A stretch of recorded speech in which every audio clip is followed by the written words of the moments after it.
What's up everybody? Today's tutorial features the Simple Perdigon. Been using this fly a lot lately and it's been working great. For a hook, TMC 3769 nymph hook in size 16 is a great place to start. I've been using these a lot lately and I really like them. Also, for thread, you're going to need dark brown Uni-Thread in ADOT.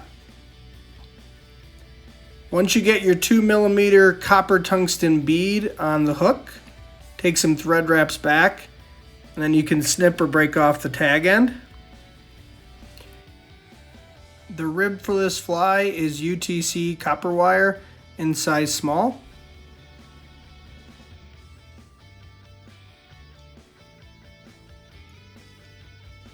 Take thread wraps back, and as you're doing so, pull the wire to the far side of the hook shank so you have room to put in the tails.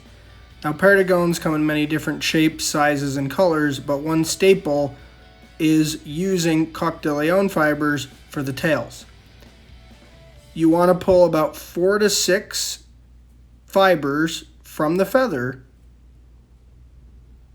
keep them together, and then lock them down on top of the hook shank. Now I had a little bit long here, so I'm going to pull those fibers forward so they're about 2/3 of a hook shank in length. Then wrap the thread back forward, and when those fibers start to jump up on you, you can give them a little twist and cut them free. Now you want to have a tapered body on this fly, so what I'm going to do here is wrap thread to lock that bead forward, and I'm building up a nice little head behind it. Now as I said, I've been tying these a lot lately, so I'll wrap back and then I'll even wrap back forward again just to try to get a nice tapered body that builds up as we get closer to the bead head.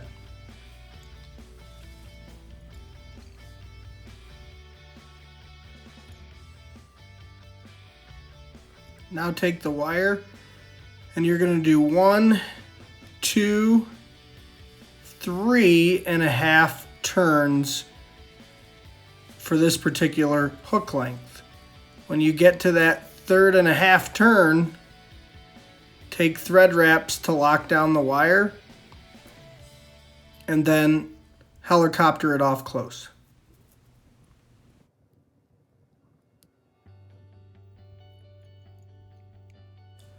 Now a lot of times when we're tying flies, we try to get the fly perfect and then perform the whip finish. But don't forget that when you're doing a whip finish of 4 or 5 turns, that's 4 or 5 more turns of thread.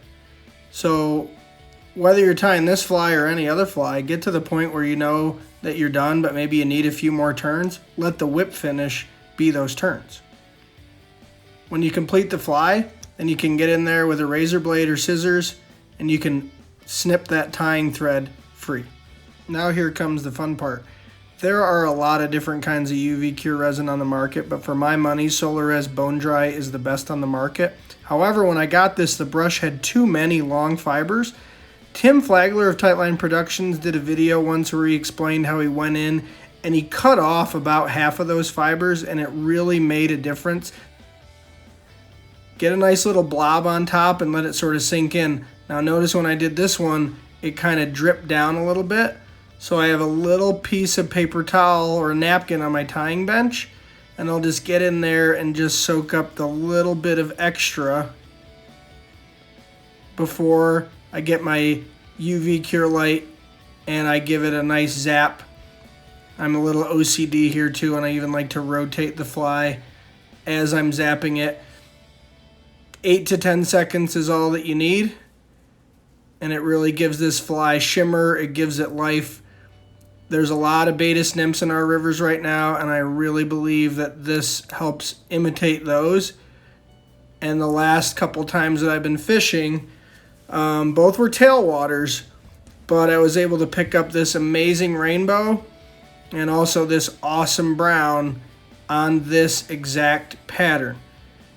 Now you can also tie it in different colors. Here's a couple other examples. I used lighter color thread and gold wire with a gold bead. I used black nickel with gray wire. And then I also used amber wire with kind of an amber head as well, and I'm going to experiment with those. If you enjoyed this video, hit the subscribe button and also follow me on Instagram. Stay safe and tight lines.